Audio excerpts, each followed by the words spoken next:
Hello, welcome to Studygram friends. आज का विषय हिंदी व्याकरण के महत्वपूर्ण लिंग और वचन के बारे में जानेंगे, तो वीडियो को अंत तक जरूर देखिएगा। और मुझे उम्मीद है कि इस वीडियो को देखने के बाद इन टॉपिक में आपको परेशानी नहीं होगी। तो चलिए वीडियो को स्टार्ट करते हैं। तो सबसे पहले हम जानते हैं कि लिंग क्या होता है। तो लिंग जानने के लिए सबसे पहले हम उसकी परिभाषा जान लेते हैं कि परिभाषा किसे कहते हैं। तो लिंग की परिभाषा है शब्द के जिस रूप में स्त्री जाति या पुरुष जाति का बोध होता है उसको हम लिंग कहते हैं। या हम ये भी कह सकते हैं कि जिसमें किसी व्यक्ति, वस्तु या भाव की जाति में महिला और पुरुष जाति के अंतर का बोध होता है या उसके बारे में पता चलता है, उसको लिंग कहते हैं। हिंदी व्याकरण में लिंग 2 प्रकार के होते हैं, क्योंकि संस्कृत में जो लिंग बताया गया वो 3 प्रकार के होते हैं, स्त्रीलिंग, पुल्लिंग और नपुंसक लिंग। लेकिन हिंदी व्याकरण के अंतर्गत लिंग 2 प्रकार के बताए गए, पुल्लिंग और स्त्रीलिंग। पुल्लिंग क्या है? जो पुरुष जाति का बोध कराने वाले शब्दों को पुल्लिंग कहते हैं। यानी कि हम ये भी कह सकते हैं कि जितने भी संज्ञा पद होते हैं वे सभी शब्द पुरुष जाति के अंतर्गत माने जाते हैं, और जो पुरुष जाति के शब्दों को बोध कराए उसी को हम पुल्लिंग कहते हैं। तो पुल्लिंग के अंतर्गत देखिए, जैसे मोर, चूहा, हाथी इत्यादि। अब स्त्रीलिंग जानते हैं कि स्त्रीलिंग क्या है? जो स्त्री जाति का बोध कराने वाले शब्दों को स्त्रीलिंग कहते हैं। या ये भी कह सकते हैं कि वह संज्ञा शब्द जो हमें स्त्री जाति का बोध कराती है उसी को स्त्रीलिंग कहते हैं, जैसे मालिन, दादी, शेरनी इत्यादि। तो ये आपका स्त्रीलिंग शब्द हो गया। यहाँ पे देखिए लड़का है, लड़का एक पुल्लिंग शब्द है। अगर इसका हमें स्त्रीलिंग बनाना हो तो लड़का का लड़की हो जाएगा। अब जैसे यहाँ पुल्लिंग में दिया है मोर, तो हमें मोर का स्त्रीलिंग बनाना होगा तो क्या हो जाएगा? मोरनी। चूहा का स्त्रीलिंग बनाएंगे तो चूहिया हो जाएगा। हाथी का स्त्रीलिंग बनाएंगे तो हथिनी हो जाएगा। उसी तरह स्त्रीलिंग में मालिन दिया है तो हमें मालिन का पुल्लिंग बनाना है तो पुल्लिंग क्या होगा? मालिन का माली हो जाएगा। दादी का दादा हो जाएगा। शेरनी का शेर। इस प्रकार स्त्रीलिंग का पुल्लिंग और पुल्लिंग का स्त्रीलिंग इस तरह से हम बना सकते हैं।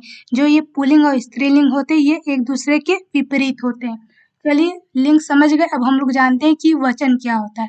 तो वचन जो संज्ञा या सर्वनाम के उस रूप को वचन कहते हैं जो उसके एक या एक से अधिक होने का बोध कराता है, उसको वचन कहा जाता है। अर्थात हम ये भी कह सकते हैं कि संज्ञा, सर्वनाम, विशेषण और क्रिया के जिस रूप से हमें संख्याओं का पता चलता है उसको वचन कहते हैं। तो वचन भी आपके हिंदी व्याकरण में 2 प्रकार के बताए गए, एक वचन और बहुवचन। क्योंकि संस्कृत में क्या होता है, वचन भी 3 प्रकार के होते हैं, एक वचन, द्विवचन और बहुवचन। लेकिन हिंदी में पूछा जाए तो वचन 2 प्रकार के होते हैं, एक वचन और बहुवचन। तो एक वचन क्या होता है? वह शब्द जिस रूप से संख्या में एक होने का बोध हो उसे एक वचन कहते हैं। अर्थात किसी व्यक्ति, वस्तु, प्राणी या पदार्थ जितने भी शब्दों का एक होने का पता चलता है उसे एक वचन कहते हैं। जैसे लड़का, लड़की, गाय, बच्चा, कपड़ा, माला, पुस्तक, टोपी, घोड़ा, पर्वत, ये सब क्या है? ये सब आपके एक वचन के अंतर्गत आएंगे। और बहुवचन क्या है? यानी कि शब्द के जिस रूप से उसकी संख्या में एक से अधिक होने का बोध होता है उसको बहुवचन कहते हैं। यानी कि जिसमें किसी व्यक्ति, वस्तु, प्राणी या पदार्थ आदि शब्दों का एक से अधिक संख्याओं का हमें पता चलता है उसको हम बहुवचन कहते हैं। जैसे लड़के, लड़कियां, गायें, बच्चे, कपड़े, मालाएं, पुस्तकें, टोपियां, घोड़े, पर्वतों इत्यादि, ये सब क्या हो गया? बहुवचन हो गया। तो हम एक वचन से हम बहुवचन इस तरह से हम बना लेते हैं। आई होप आप लोग को लिंग क्या होता है, वचन क्या होता है, लिंग कितने प्रकार के होते हैं, वचन कितने प्रकार के होते हैं, ये आप लोग को बहुत अच्छे समझ में आ गया होगा। तो चलिए इससे कुछ बनने वाले महत्वपूर्ण प्रश्नों को देखते हैं जो आपके हर एग्जाम के लिए यह हेल्पफुल होगी। चलिए प्रश्न है कि निम्न में पुल्लिंग शब्द बताइए। तो इसमें पुल्लिंग शब्द बताना है कि इसमें पुल्लिंग क्या है? रात, बात, गीत या फिर मात। तो इसमें पुल्लिंग शब्द क्या होगा? तो सबसे पहले हमें ये जानना होगा कि हमें पुल्लिंग शब्द कैसे हम पहचानें, या कोई भी स्त्रीलिंग पुल्लिंग शब्द उसको हम कैसे पहचानेंगे। तो पहचानने के लिए सबसे पहले हम क्या करेंगे, शब्दों को उठाकर उसका हम प्रयोग करेंगे, तो हमें इससे आसानी से पता चल जाएगा कि कौन सा शब्द पुल्लिंग है या स्त्रीलिंग। तो देखिए यहाँ पे लिखा है रात, तो रात का हम रात शब्द का प्रयोग करेंगे तो हम बोलेंगे कि रात हो गई, बात हो गई, मात दी गई। लेकिन गीत गाया जाता है, गीत गाई जाती नहीं। अगर गीत गाई जाती बोलेंगे तो ये शुद्ध अशुद्ध वाक्य का प्रयोग होगा, तो गीत गाया जाता है। तो यहाँ पे देखिए जो गीत है वही आपका पुल्लिंग शब्द है, क्योंकि गाया जाता है। यहाँ पर अकार अंत का प्रयोग किया जा रहा है, तो क्या हो रहा है, गीत गाया जाता है, इसलिए ऑप्शन सी आपका बिल्कुल सही होगा। इसमें ऑप्शन सी आपका बिल्कुल राइट होगा। तो पुल्लिंग शब्द इसमें पूछा है तो इसमें ऑप्शन सी गीत होगा। चलिए अगला प्रश्न देखते हैं कि कौन सा शब्द स्त्रीलिंग है, जहाज, जलयान, जमीन या फिर जुलूस। इसमें बताना है कि कौन सा शब्द स्त्रीलिंग है। तो देखिए इसमें भी जहाज होता है, जलयान भी होता है, जुलूस निकाला जाता है, लेकिन जमीन सूख गई है। जमीन सूख गया नहीं होगा, जमीन सूख गई, तो यही क्या होगा, आपका स्त्रीलिंग होगा। तो इसमें स्त्रीलिंग ही पूछ रहा है, तो इसमें जमीन क्या होगा, सूख गई है, तो ऑप्शन सी बिल्कुल राइट है। चलिए अगला प्रश्न है कि कौन सा शब्द पुल्लिंग नहीं है, व्यक्ति, भाषण, उपकरण या फिर लेखक। तो देखिए व्यक्ति होता है, भाषा होता है या होती है, तो भाषा होती है, उपकरण होता है क्योंकि उपकरणों का प्रयोग किया जाता है न कि की जाती है, और लेखक, लेखक एक खुद ही पुल्लिंग शब्द है, क्योंकि लेखक का अगर हम स्त्रीलिंग बनाएगा तो लेखिका हो जाएगा। तो यहाँ पूछा है कौन सा शब्द पुल्लिंग नहीं है, तो लेखक भी आपका पुल्लिंग है, व्यक्ति भी पुल्लिंग है, और उपकरण भी पुल्लिंग, क्योंकि उपकरणों का प्रयोग किया जाता है। लेकिन जो भाषा है वो भाषा क्या है, भाषा होती है, यानी भाषा के अंतर्गत बोलियां आती है ना, तो इसलिए भाषा आपका स्त्रीलिंग हो जाएगा। तो ये पूछा है कौन सा शब्द पुल्लिंग नहीं है, तो जो भाषा है वो पुल्लिंग नहीं है, ये क्या है, स्त्रीलिंग है।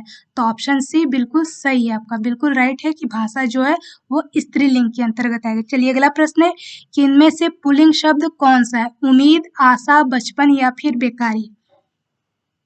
तो देखिए उम्मीद लगाई जाती है तो क्या हो जाएगा, स्त्रीलिंग। आशा की जाती है, ये भी आपका स्त्रीलिंग हो जाएगा। और बेकारी ये हम बना सकते हैं कि बहुत बेकारी आ गई है, तो ये भी आपका बेकारी आ गई है, तो ये भी स्त्रीलिंग का बोध करा रही है, स्त्री जाति का बोध करा रही है। लेकिन जो बचपन है उसको हम ये बोल सकते हैं कि बचपन अच्छा था, बचपन अच्छी थी, हम ये नहीं बोल सकते बचपन, हमारा बचपन अच्छा था। तो जहाँ पर आ की मात्रा आ रही है, पुरुष जाति का बोध हो रहा है, तो क्या है, ऑप्शन स वाला आपका बिल्कुल राइट है कि पुल्लिंग शब्द पूछा है तो बचपन आपका पुल्लिंग शब्द है। चलिए अगला प्रश्न है कि लिंग कितने प्रकार के होते हैं, 2, 4, 5, 3। तो हम जानते हैं कि लिंग 2 प्रकार के होते हैं, पुल्लिंग और स्त्रीलिंग। अगला प्रश्न है कि सुंदर शब्द का स्त्रीलिंग क्या होगा, सौंदर्य, सौंदर्यता, सुंदरी या सौंदर्यीकरण। तो सुंदर का स्त्रीलिंग ऑप्शन सी सुंदरी होगा, क्योंकि हम सुंदर में ई प्रत्यय का प्रयोग करेंगे तो सुंदरी बन जाएगा। तो सुंदर एक पुल्लिंग शब्द है, इसका स्त्रीलिंग होगा सुंदरी, तो ऑप्शन सी बिल्कुल राइट है। अगला है कि स्त्रीलिंग शब्द का चयन कीजिए, स्त्रीलिंग बताना कौन सा है, संविधान, संसद, संगठन या फिर सिंदूर। तो देखिए संविधान होता है, संसद बुलाई जाती है, संगठन भी होता है और सिंदूर भरा जाता है। तो यहाँ स्त्रीलिंग ही पूछा है, तो क्या है, स्त्रीलिंग क्या होता है, संसद होती है, संसद बुलाई जाती है, तो ऑप्शन बी यानी ख वाला बिल्कुल राइट है कि स्त्रीलिंग है तो आपका संसद। चलिए अगला प्रश्न है कि कौन सा शब्द स्त्री और पुल्लिंग दोनों होगा, हार, धार, तार या फिर वार। तो यहाँ स्त्रीलिंग और पुल्लिंग कौन सा है ऐसा शब्द जिसमें स्त्री और पुल्लिंग दोनों है, तो इसमें ऑप्शन ए हार जो है वो स्त्रीलिंग भी होगा पुल्लिंग भी होगा, क्योंकि हार जो है एक आभूषण के लिए भी प्रयोग किया जाता है, एक भाव के लिए भी प्रयोग किया जाता है। आभूषण के लिए कैसे प्रयोग किया जाता है, जैसे हार पहना जाता है, तो इसमें पुरुष जाति का बोध हो रहा है, तो ये पुल्लिंग हो गया।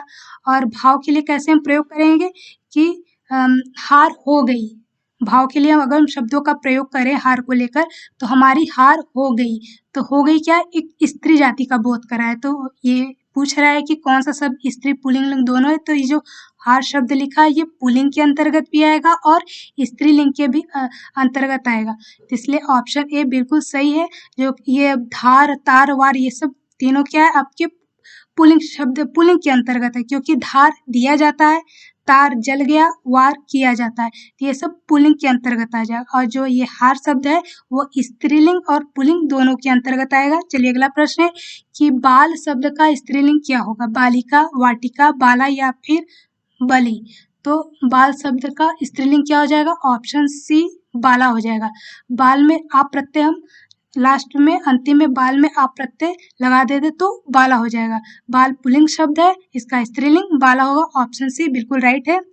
अगला प्रश्न है कि पुल्लिंग और स्त्रीलिंग में कौन सा जोड़ा सही नहीं है, देव, देवी, मामा, मामी, कांत, कांति, गधा, गधी।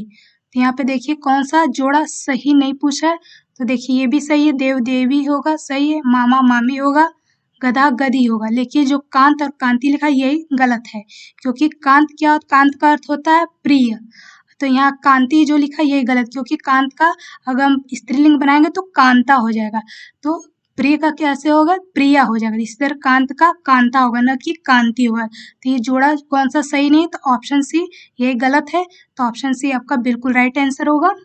अगला प्रश्न है कि निम्नलिखित में कौन सा शब्द उभयलिंगी है, डॉक्टर, विद्वान, अभिनेत्री या फिर गायक। तो उभयलिंगी जिसमें पुरुष जाति और स्त्री जाति दोनों आ जाते हैं उसको हम उभयलिंगी कहते हैं। तो डॉक्टर शब्द क्या है आपका उभयलिंगी, क्योंकि डॉक्टर के अंतर्गत पुरुष जाति भी आ जाएगा और स्त्री जाति भी आ जाएगा, तो आपका ऑप्शन ए बिल्कुल राइट है। अगला प्रश्न है कि वर्षा शब्द का उचित बहुवचन क्या होगा, वर्षाएं, वर्षाओं, वर्षा या फिर वर्षागण। तो वर्षा का बहुवचन क्या होगा, तो वर्षा का बहुवचन वर्षा ही होगा, इसमें कोई भी परिवर्तन नहीं होगा, तो इसलिए ऑप्शन सी बिल्कुल राइट है।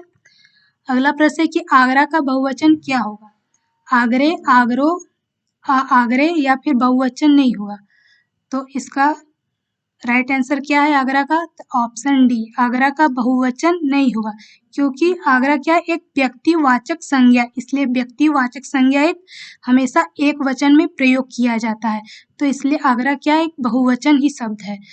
आगरा एक बहुवचन नहीं बल्कि आगरा एक वचन के अंतर्गत प्रयोग होगा, तो आगरा का बहुवचन पूछा तो यहाँ ऑप्शन डी, आगरा का कोई बहुवचन नहीं होगा, क्योंकि आगरा खुद ही में एक वचन के अंतर्गत आता है, इसलिए आपका ऑप्शन डी बिल्कुल सही है। अगला प्रश्न है कि पिताजी आप कब आए, कौन सा वचन है, एक वचन, बहुवचन या फिर दोनों।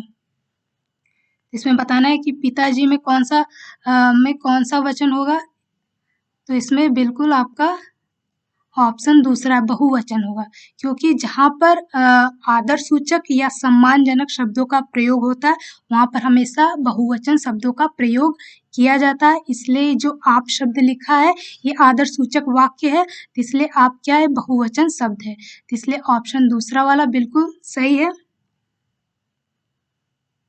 थैंक यू फ्रेंड्स, आपके प्रश्नों की श्रृंखला यही खत्म होती है, तो हमें कमेंट बॉक्स में ज़रूर बताइएगा कि आपको ये जो प्रश्न की सीरीज आपको कैसी लगी। तो मिलते हैं नेक्स्ट वीडियो में, जय हिंद।